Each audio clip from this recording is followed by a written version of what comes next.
Dhe fakti që ajo ka qenë në Athinë dhe mbulonte hapësirën ballkanike, dhe fakti që më në fund të hapën një zyrë në Tiranë, tregon një shqetësim në rritje të amerikanëve lidhur për influencën dhe të qenurit faktor të grupeve shqiptare, të cilët sot nuk janë më përndarës, nuk janë më ndërmjetës, po janë financues dhe edhe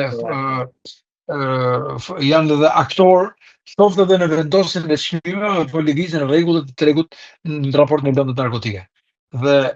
kjo thirrje në këtë moment e ambasadës amerikane vërtet është diplomaci, por është syri dhe veshi i Departamentit Amerikan Shtetit. Dhe çdo deklarat apo çdo informacion që ata bëjnë nuk mund ta bëjnë kurrë jashtë politikave që i vijnë nga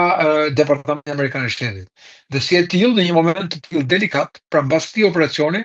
sjellde në vëmendje dhe rikujton edhe një herë të tjerë të bërë më parë që kushdo që ka dhëna dhe informacione ose indicie që mund të ndihmojnë në hetimin e ideas është WhatsAppi dhe emaili i tyre. Këtë e kanë bërë dhe kur ishin pa ardhur në Shqipëri, po e përsërit pikërisht në këtë moment ambasadë amerikane duke dhënë këtë njoftim. Ky njoftim sigurisht është i rëndësishëm sepse e kanë e parën në politikat e tyre, e dyta e kanë në praktikat e tyre në shumë vende tjera, të cilët janë në zonat nxehta dhe janë të përqendruar në mënyrë të veçantë për të marrë jo vetëm nga burime zyrtare, por edhe nga burime publike, të cilët mund të ndihmojnë dhe mund të ndihmojnë patjetër në hetimin e një ngjarje apo të grupeve të ndryshme të grupeve kriminale. Të që u intereson atyre më shumë se sa një reagim për zgjedhjet, kjo për lëndët narkotike që është fokusi i tyre, edhe që kanë domethënë edhe dejan, zyrën,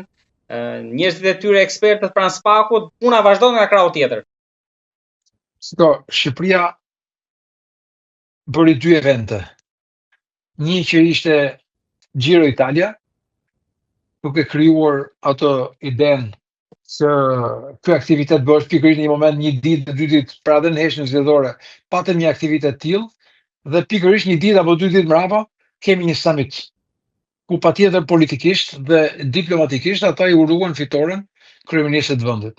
Ndërkohë që ishte momenti i pas-zgjedhor reflektimit, duke pasur mundësinë për të dëgjuar gjitha zërat se mund të ankohen apo mund të kenë vërejtje, apo mund të denoncojnë për krime apo jo zgjedhore dhe nuk një deklarat nga struktura e posaçme, s'pati kohë kjo strukturë që të mos ndërhyjnë pikërisht në këtë momente, për të një deklarat çfarë ata konstatuan, çfarë ata vërejtën dhe çfarë ata mund t'i ofronin publikut, por dhe detyrave të tyre funksionale nëse ka pasur apo krim zgjedhor, nëse janë përfshirë apo jo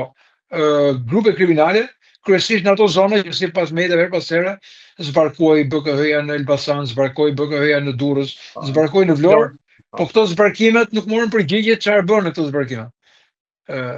Dhe këto përgjigje duhet të jepen në mënyrë institucionale, në veçantë nëpërmjet atij institucioni që quhet informim publik.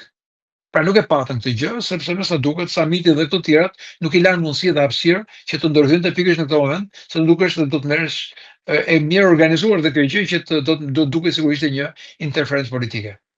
Por në këtë moment nuk kemi një urim të ambasadës, por kemi një vëmendje, duke mos hequr vëmendjen nga problemet shqetësuese, sepse një vend kandidat që po aspiron që të hyjë dhe të bëhet antar me drejta të plota të Unionit, do të jetë një vend i cili nuk do eksportojë atje drogën,